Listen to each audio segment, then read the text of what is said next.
ഹരേ കൃഷ്ണ. സർവം ശ്രീ രാധാകൃഷ്ണാർപ്പണമസ്തു. കഴിഞ്ഞ ദിവസം ഞാനൊരു വീഡിയോ ചെയ്തിരുന്നു. ഗുരുവായൂർ ക്ഷേത്രസന്നിധിയിൽ ഏകാദശി വ്രതം അനുഷ്ഠിക്കാൻ പോയതിൻ്റെ അനുഭവങ്ങളായിരുന്നു ഇട്ടിരുന്നത്. അപ്പോൾ അതിന് ധാരാളം കമൻസുകൾ, അഭിപ്രായങ്ങൾ, അനുഭവങ്ങൾ ഒക്കെ വായിച്ചു ഞാൻ. അത് വീണ്ടും അതിങ്ങനെ കൂടുതൽ ആളുകളിലേക്ക് എത്തുന്നതേ ഉള്ളൂ. കൂടുതൽ അഭിപ്രായങ്ങളും അനുഭവങ്ങളും ഒക്കെ വീണ്ടും ഉണ്ടാകുമെന്ന് വിചാരിക്കുന്നു.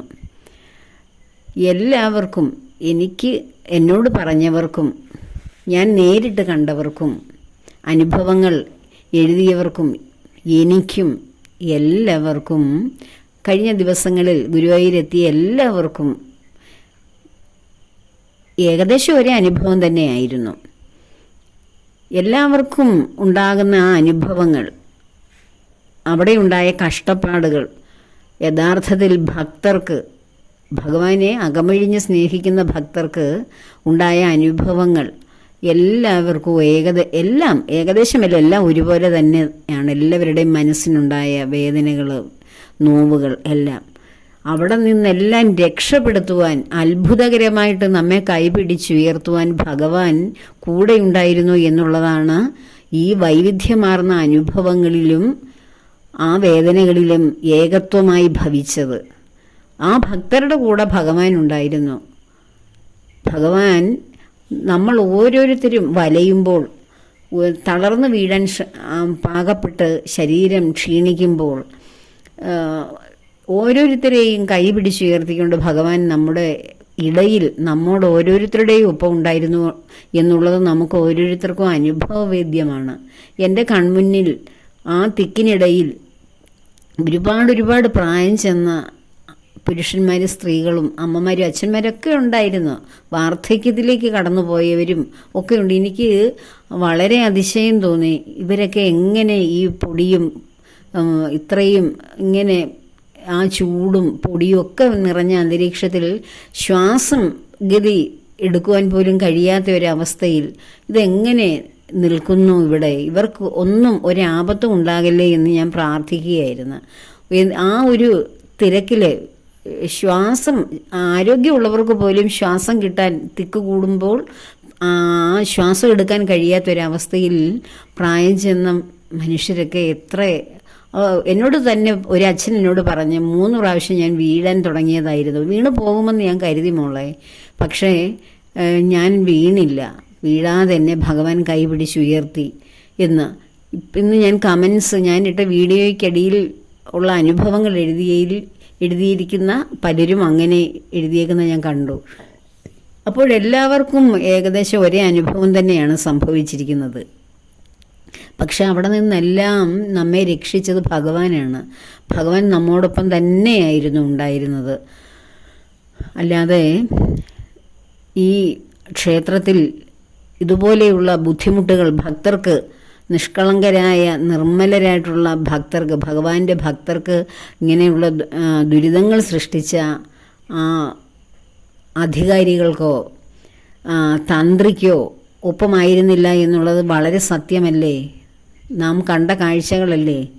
മറ്റ് ക്ഷേത്രങ്ങളിൽ ചെന്ന് എന്തെല്ലാം ചെയ്താലും അവിടെയൊക്കെയുള്ള ദേവതകളുടെ പ്രതികരണങ്ങൾ വളരെ ചുരുക്കമായിരിക്കും. എന്നാൽ ഗുരുവായൂർ ക്ഷേത്രത്തിൽ അങ്ങനെയല്ല, ശബരിമലയിലും അങ്ങനെയല്ല. നമുക്ക് അനുഭവമുള്ളതല്ലേ? കാരണം കേരളത്തിലെ ശക്തി സ്ഥലങ്ങളാണിതെല്ലാം. ഭഗവാന്റെ ശക്തി പൂർണ്ണമായി നിറഞ്ഞു നിൽക്കുന്ന സ്ഥലങ്ങളാണ് അനന്തപുരിയും ഗുരുവായൂർ ക്ഷേത്രവും സ്വാമി അയ്യപ്പൻ കുടികൊള്ളുന്ന ശബരിമലയും ഒക്കെ. അവിടെ സാധാരണ ക്ഷേത്രങ്ങളിൽ നിന്ന് വ്യത്യസ്തമാകുവാൻ തന്നെ കാരണം അവിടെ അതാത് ശക്തി സങ്കല്പങ്ങൾ പൂർണ്ണ രൂപത്തിൽ കുടികൊള്ളുന്നത് കൊണ്ടാണ്.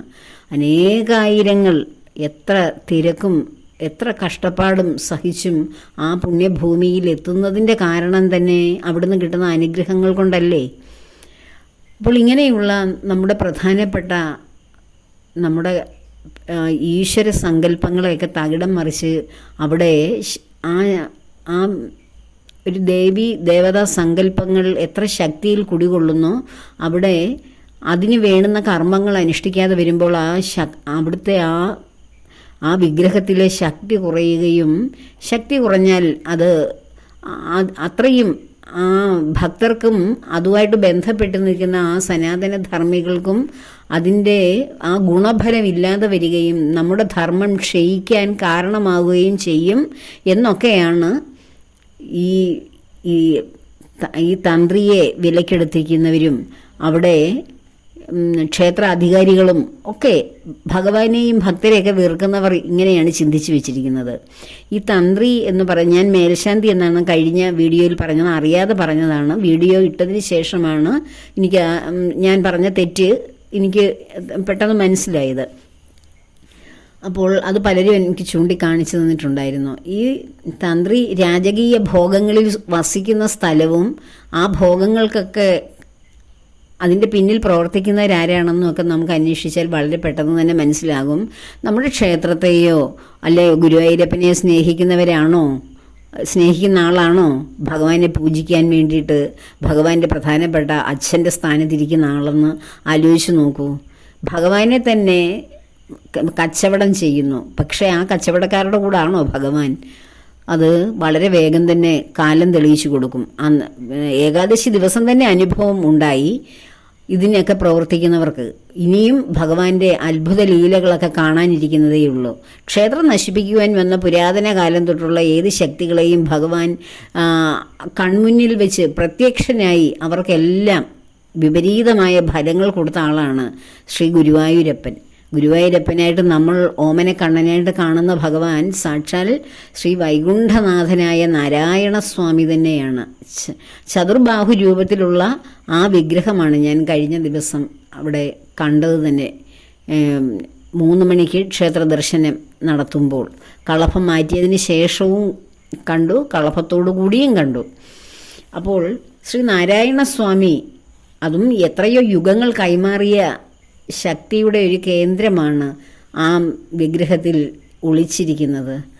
എത്ര യുഗപരിവർത്തനത്തിനിടയിലും നഷ്ടപ്പെടാത്ത ഏക ചൈതന്യം ബ്രഹ്മചൈതന്യമാണത്. ആ ചൈതന്യത്തിൻ്റെ ശക്തി കുറയ്ക്കുവാൻ ഏതെങ്കിലുമൊക്കെ കലുഷിത ശക്തികളോ സങ്കുചിതമായിട്ടുള്ള ചിന്താഗതിക്കാരോ ഒക്കെ ഈ കലിയുഗത്തിൽ കലിബാധിതരായിട്ടുള്ളവർ എന്തൊക്കെ ശ്രമിച്ചാലും ഈശ്വര ചൈതന്യത്തിന് വല്ല കോട്ടവും സംഭവിക്കുമോ? എന്ത് സംഭവിക്കാനാണ്? ഒരു ശക്തമായ ഒരു പർവ്വതത്തെ ഒരു എലിക്ക് ചുരണ്ടി കാലാന്തരത്തിൽ അതിനെ നശിപ്പിക്കാൻ കഴിയും. പക്ഷെ പർവ്വതത്തെയും എലിയെയും മലകളെയും പ്രകൃതിയെയും ഇവിടെ കാണുന്ന ഈ ദുഷ്ടബുദ്ധികളായ മനുഷ്യരെയും എല്ലാം സൃഷ്ടിച്ച സാക്ഷാൽ ഭഗവാനെ അല്ലെങ്കിൽ ചുരണ്ടിയെടുക്കാൻ ആർക്കെങ്കിലും അല്ലെങ്കിൽ ഇല്ലാതാക്കാനോ ശക്തി കുറയ്ക്കുവാനോ കഴിയുമോ? അത് എത്ര അന്ധകാരം ബാധിച്ച മനുഷ്യരാണ്, ബോധമില്ലാത്ത മനുഷ്യരാണ് ഇവരൊക്കെ ചെയ്യുന്നത്. ഇതൊക്കെ ഇങ്ങനെ ചിന്തിക്കുന്നത് തന്നെ. നമ്മൾ പ്രാർത്ഥിക്കുന്നത് ഭഗവാനെയാണ്. ബ്രഹ്മചൈതന്യം കുടികൊള്ളുന്ന സാക്ഷാൽ ഗുരുവായൂരപ്പനെയാണ് പ്രാർത്ഥിക്കുന്നത്. ആ ഭഗവാനെ ശല്യം ചെയ്യുവാൻ വേണ്ടിയിട്ട് അല്ലെങ്കിൽ ആ ക്ഷേത്രത്തിൻ്റെ ശക്തി കുറയ്ക്കുവാൻ വേണ്ടി അവിടുത്തെ ഭക്തരെ ദുഃഖത്തിലാഴ്ത്തുവാൻ വേണ്ടി ചെയ്യുന്ന ഓരോ കർമ്മങ്ങളും അവനവന് തന്നെ തിരിച്ചടിയാകുന്ന കാര്യങ്ങളാണെന്നുള്ളത് ഈ ദുഷ്ടബുദ്ധികളൊന്നും അറിയുന്നില്ല സത്യത്തിൽ. അത് കാലം അവർക്ക് വളരെ വേഗം തെളിയിച്ചു കൊടുക്കും. പിന്നെ കലികാലത്ത് ഈ കലിയുടെ ബാധ ഏറ്റിരിക്കുന്ന ഓരോ മനുഷ്യ മനസ്സിലും വിഷത്തിൻ്റെ വിത്തുകളാണ് കൂടുതലും വന്ന് ഭവിക്കുന്നത്. കാരണം അവിടെ അജ്ഞാനത്തിൻ്റെ ഭഗവാന് പൂജ ചെയ്യുന്ന വ്യക്തിയാണെങ്കിലും ബ്രഹ്മജ്ഞാനമുള്ളവരാണോ അവർ? ബ്രഹ്മത്തെ അറിയുന്നവരാണോ?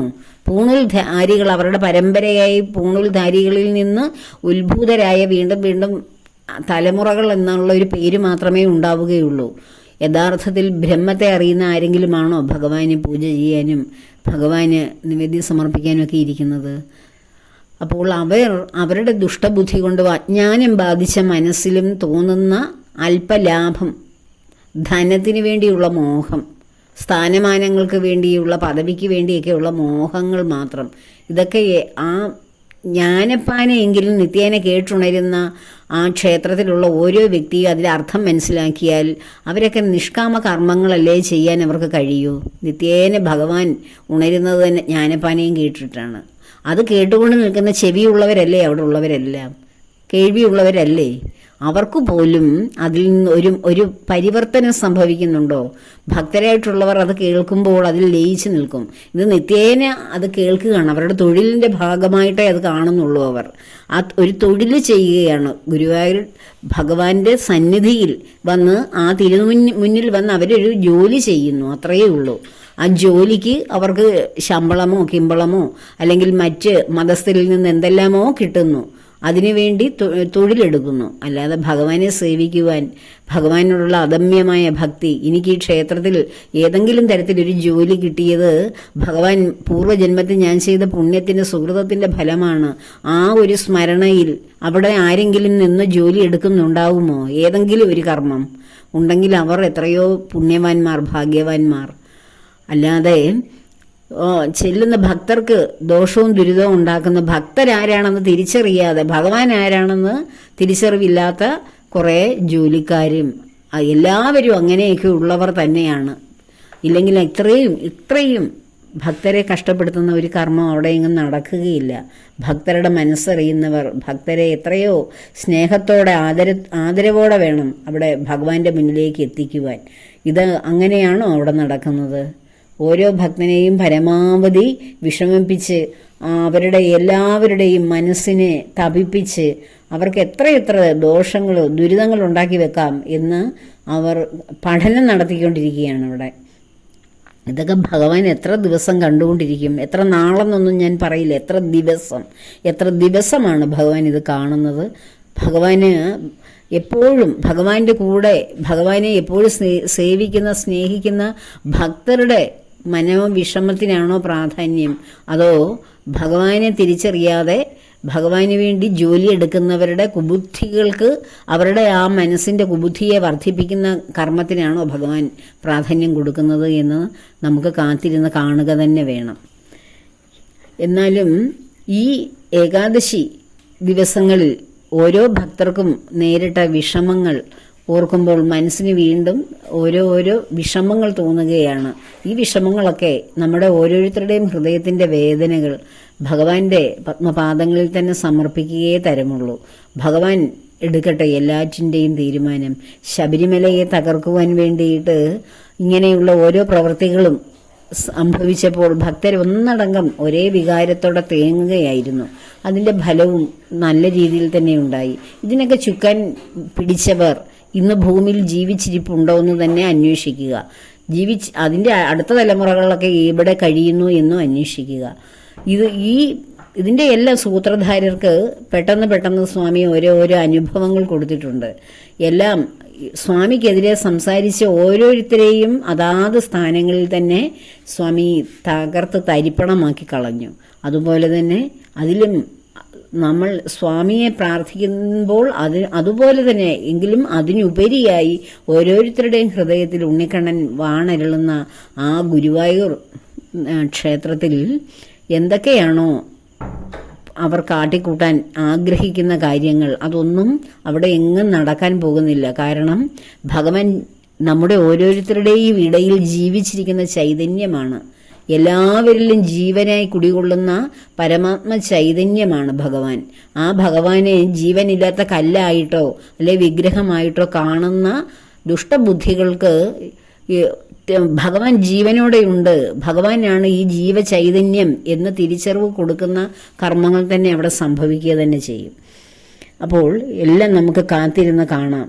ഇല്ലെങ്കിൽ പിന്നെ നാം വിളിക്കുന്ന നമ്മുടെ ഓരോരുത്തരുടെയും മനസ്സിൽ ഓടിക്കളിക്കുന്ന ഓമന കണ്ണൻ എന്ന് നമ്മൾ വിളിക്കുന്ന ആ ബ്രഹ്മത്തെ നമുക്ക് ആർക്കും തിരിച്ചറിയാതെ പോകും. ബ്രഹ്മം ഭൂമിയിൽ ഓരോ മനുഷ്യൻ്റെയും ഉള്ളിൽ ആത്മചൈതന്യമായി കുടികൊള്ളുന്നു എങ്കിൽ ആ കുടികൊള്ളുന്ന ചൈതന്യമാണ് ദുഷ്ടബുദ്ധികളെ ദുഷ്ടത ചെയ്യുവാൻ അവരുടെ ഉള്ളിലും പ്രവർത്തിക്കുന്ന ചൈതന്യമെന്ന് അവർക്ക് തന്നെ തെളിവാകുന്ന സന്ദർഭങ്ങൾ ജീവിതത്തിൽ ഉണ്ടാവുകയും അവരവരുടെ തെറ്റുകൾ തിരുത്തുവാൻ അവരെ ഭഗവാൻ പ്രാപ്തരാക്കട്ടെ എന്നും മാത്രം ആഗ്രഹിക്കുന്നു. എല്ലാവരെയും ഭഗവാൻ അനുഗ്രഹിക്കട്ടെ. ഈ ദുഷ്ടരെയും ശിഷ്ടരെയും ഭക്തരെയും എല്ലാവരെയും ഭഗവാൻ അനുഗ്രഹിക്കട്ടെ എന്ന പ്രാർത്ഥനയോടുകൂടി എല്ലാ കർമ്മങ്ങളും ഭഗവാന്റെ പത്മപാദങ്ങളിൽ ചേർക്കുന്നു. ലോകാ സമസ്ത സുഖിനോ ഭവന്തു.